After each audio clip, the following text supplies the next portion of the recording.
नमस्कार प्यारे बच्चों, ध्यान दो कि हम पढ़ रहे जो अलंकार में एक एक करके पढ़ रहे, लेकिन ध्यान दें बहुत ही अच्छी और डिफिकल्टी भी है, बहुत अच्छी चीज पढ़ रहे हैं। तो अलंकार में बात करें कि जो हमारा नंबर 4 का है वो है उपमा अलंकार। उपमा अलंकार का नाम ले रहा हूँ भाई, ध्यान दें। कुछ होम साइंस के स्टूडेंट्स भी होंगे यहाँ पे जो सुन रहे हैं, होम साइंस वाले उपमा पढ़ने के लिए है, खाने बनाने के लिए नहीं है। मैंने सुना है कि उपमा कुछ व्यंजन में भी आता है, खाने पीने की सामग्री भी बनाई जाती है। ठीक है, बड़ी अच्छी बात है, धन्यवाद। उपमा भी खाने के होते हैं, चलिए। लेकिन यहाँ उपमा को खाना नहीं समझना है। तो देखिए कि उपमा जो अलंकार है ये सबसे ज्यादा काम भी आता है। लगभग उपमा, रूपक, अनुप्रास ये तो लगभग किसी भी काव्य में आते रहते हैं। तो हमें उपमा भी आना चाहिए, रूपक भी आना चाहिए और अनुप्रास लगभग आता रहता है। तो ध्यान दें कि जो उपमा अलंकार है उसको ठीक से समझने के लिए इसके 4 भाग हैं, उन भागों को समझना पड़ेगा। तो सबसे पहले तो हम इसकी परिभाषा को देख लेते हैं। उपमा का मतलब से उपमा सिंपली हम बात करते हैं। उपमा क्या होता है कि जैसे किसी व्यक्ति को हम किसी जैसे उसने कोई अच्छा कार्य कर दिया है, उस व्यक्ति को क्या है कि कोई पदवी देते हैं, कोई सम्मान देते हैं। तो सम्मान एक तो इससे बाई हैंड यानी कि भौतिक रूप से कोई पेन, पेंसिल, गिफ्ट, कुछ भी घड़ी या फूल देकर हमने उसका सम्मान, हौसला बढ़ा दिया। एक होता है कि हम ऐसा कुछ न दे करके, भौतिक रूप से न दे के उसकी शान में उसको और बड़ा बनाने के लिए कुछ शब्दों का प्रयोग करते हैं।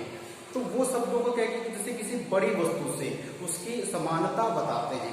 तो आप जानते हो कि सिंपल साधारण व्यक्ति को अगर आप बड़ी वस्तु के साथ जोड़ के उसका नाम फिर उसे सजेस्ट करते हैं तो क्या होता है, वहां उपमा अलंकार होता है। समझे इस बात को? अब देखते हैं परिभाषा क्या कहती है। जहां किसी वस्तु भी हो सकती है और आप समझ सकते हैं जैसे वो वस्तु का मतलब सदी जरूरत की बात करें तो संज्ञा का भी मैटर इसमें आ सकता है। तो देखिए इसमें बताया है कि जहां किसी वस्तु की उत्कृष्टता का मतलब होता है अच्छाई, उसका बढ़िया काम। ठीक है, किसी को उत्कृष्टता दिखाने के लिए किसी प्रसिद्ध वस्तु से समानता व्यक्त की जाए, वहां उपमा अलंकार होता है। कोई वस्तु है, ठीक है, तो उस वस्तु की क्या है कि उत्कृष्टता या उसकी अच्छाई, उसकी चमक, उसका जो भी निपुणता है उसको किसी प्रसिद्ध वस्तु के साथ जोड़ के उसके साथ समानता बताई जाती है, तो वहां उपमा अलंकार होता है।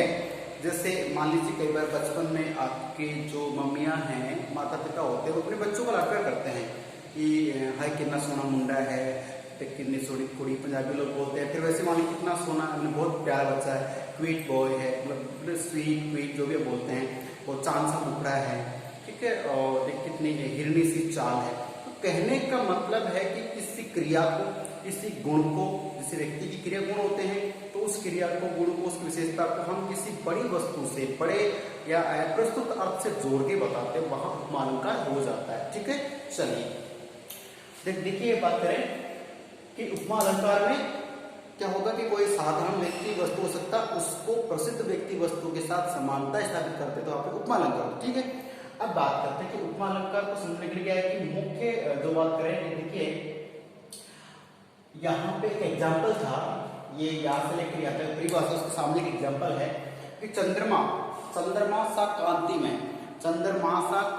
में मुख्य रूप दर्शन है तुम्हारा। अब इसको देखिए, चंद्रमा आपने देखा होगा, 4-5 है क्या? नहीं, एक ही है। ठीक है, तो वैसे हाँ ये बात अलग सही कहा आपने कि लगभग माओ के लिए जो बेटा बेटी होते हैं वो कहते हैं चांद का टुकड़ा, लेकिन वो चांद तो एक के लिए टुकड़े, आपको बात अलग है, वो बात अलग ध्यान दें कि चंद्रमा एक ही है। तो चंद्रमा सा कांति में का मतलब होता है चमक, ये चमकने वाला। चंद्रमा के साय समान, कांतिमय मतलब चमकने वाला। मुख का मतलब चेहरा, मुंह, आपका फेस, रूप दर्शन है तुम्हारा। अब देखिए मेरे बच्चे यहाँ पे हम समझ रहे हैं इसको कि जो कोई व्यक्ति, बालक है, कोई व्यक्ति है, उस व्यक्ति को सामने वाला कोई उसका जानकार है, अनजान जो भी है, लेकिन कह रहे हैं कि भाई आपका जो मुख दर्शन है, आपके चेहरे के जब दर्शन करते हैं, तुम्हारे चेहरे के जो दर्शन करते हैं, आप जानते हो कि हम एक दूसरे भाई बहन को, दोस्त को हम कई बार कहते हैं यार आपका चेहरा बहुत सुंदर है, तो ये सिंपल सा कॉम्प्लीमेंट होगा। लेकिन हम किसी को कहते हैं कि आपका चेहरा, यहाँ पे क्या कह रहे हैं कि मुख रूप दर्शन तुम्हारा, कि आपका जो मुख है, इसका जो रूप है, वो आपका जब हम दर्शन करते हैं तो ऐसा लगता है जैसे चंद्रमा सा कांति में, अर्थात आपका चेहरा चंद्रमा के समान, चंद्रमा की जो कांति है, जो आभा है, जो चमक है, उसके बराबर चमक रहा है। तो देखो यहाँ पे क्या कर दिया है कि मुख जो साधारणतः सभी का समान सा तो नहीं, थोड़ा अलग अलग अंतर रहता है, लेकिन उसकी सुंदरता है, उस सुंदरता को चांद के समान बता दिया, चांद की चमक के समान बता दिया है। तो यहाँ पे क्या होगा, उपमा अलंकार तो हो गए, बात तो जाहिर है। अब बात करते हैं कि उपमा पढ़ने के लिए हमें क्या करना होता है, ये देखने वाली बात हमें। देखिए प्यारे बच्चों, यहाँ पे क्या दिया है कि उपमा जो बात करें, उपमा के 4 अंग होते हैं। उपमा देते हैं, किसी को पद भी देते हैं, तो 4 अंग होते हैं। कौन से? पहला है उपमेय। अब उपमेय को समझना है, उपमेय और उपमान। देखिए उपमेय, उपमान, साधारण धर्म और उपमावाचक शब्द 4 चीजें हैं। उपमेय होता है, उपमान होता है, साधारण धर्म होता है, उपमावाचक शब्द होते हैं। अगर ये चारों समझ में आ गए तो आपका मैट्रिक सोल्व है। ध्यान दें। अब उपमेय किसे कहते हैं? अच्छा, कई बार आपको डीपली ले जाया जाए तो बात करते हैं कि विशेष और विशेष से, ठीक है, ध्यान रखना है। तो उसी के आधार पर उस विशेष को छोड़ दीजिए, थोड़ा पूछ जाओगे। उपमेय आप अपने आप को, अगर आप तो अपने आप को वीआईपी मानते हैं, मैं समझ सकता हूं, लेकिन ध्यान दो, अगर कोई भी भौतिक पदार्थ है तो जो साधारण है, कोई वस्तु है, व्यक्ति, जो एक तो साधारण होता है और एक थोड़ा खास होता है। तो जो साधारण होता है, सामान्य होता है या नॉर्मल होता है, वो कहलाता है उपमेय।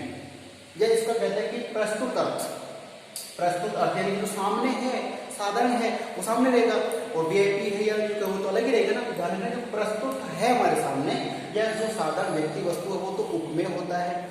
और उपमान मतलब अप्रस्तुत होता है। जैसे बात करें, चंद्रमा की बात कर ली, चंद्रमा हमारे सामने प्रस्तुत है कभी नहीं ना, वक्त वक्त पे आता है, और हम जब बुलाए तो आ भी नहीं सकता। तो कहने का जो अप्रस्तुत अर्थ देता है, और उपमान अर्थात प्रसिद्ध व्यक्ति वस्तु होता है, उसको उपमान कहते हैं।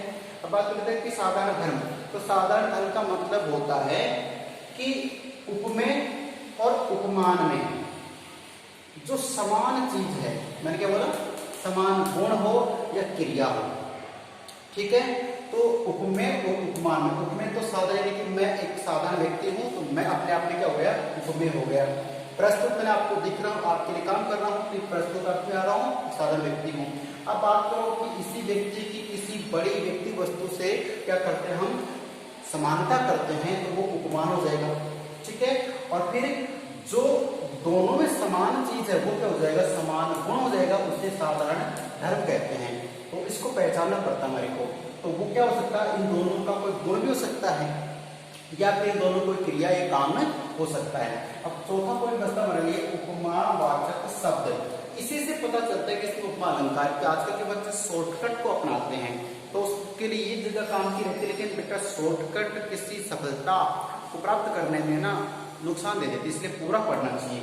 देखिए बात करें कि उपमावाचक शब्द कौन से होंगे, सा, से, सी, सम, सरिस, समान, सदृश, समानवाद, सदृश, एवं, ये शब्द हैं जिनको आप किसी पंक्ति काव्य में देखते हैं, तो वहां पे आपको उपमा अलंकार की एक ट्रिक मिल जाती है कि यहाँ पे उपमा अलंकार होगा।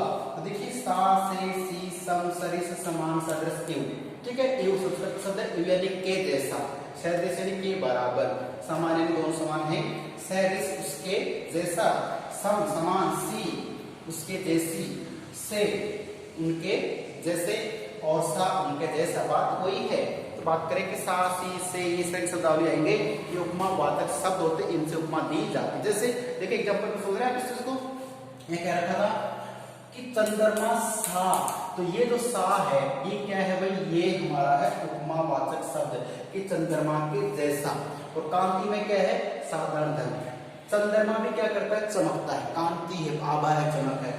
और इससे इंसान का जो मुख है वो भी क्या करता है, चमकता है। तो पूरे वाक्य में एक शब्द ऐसा होगा जो उपमेय के लिए भी है और उपमान के लिए भी है। उपमेय साधारण व्यक्ति होता है यानी मैं, और उपमान जिससे किसी विशिष्ट व्यक्ति वस्तु से उसकी संज्ञा या देते उसको नाम देते हैं वो। तो दोनों के अंदर जो समान गुण है वो कहलाता है साधारण धर्म। तो यहाँ पे क्या था, यहाँ पे जो कांतिमय शब्द है ना, ये क्या है, ये साधारण धर्म है। मतलब चंद्रमा भी चमकता है और इंसान का चेहरा भी चमकता है, दोनों के लिए कांतिमय तो साधारण धर्म हो गया। ये उपमावाचक शब्द हो गया और ये उपमान हो गया, चंद्रमा विशिष्ट हो गया, प्रस्तुत हो गया और ये जो मुख दर्शन है ये क्या हो गया, उपमेय हो गया। समझ रहे इस बात को? मुझे लगता है कि मैटर सोल्व हो चुका है। उपमेय यानी साधारण व्यक्ति वस्तु, उपमान यानी बड़ा या प्रसिद्ध, ठीक है, और शेषासी उपमावाचक शब्द होते हैं और इन उपमेय की उपमान की जो समान गुण है वो क्या होता है, वो हमारे लिए साधारण धर्म होता है। अब बात करते हैं एक उदाहरण की, मैं बात करूंगा पीपर पात सरिस मंडोला, ये ध्यान रखना है, ठीक है। तो यहाँ पे आप ले रहे हैं पीपर पात सरिस मंडोला। पीपर का मतलब, हालांकि ये अभी पेपर में भी आया होगा, आपने देखा पढ़ा सुना होगा हिंदी में ना, पीपर पात सरिस मंडोला। तो पीपर का मतलब क्या होता है, पीपल का वृक्ष होता है। तो पीपल का जो पत्ता होता है सरिस यानी समान होता है मन डोलाकार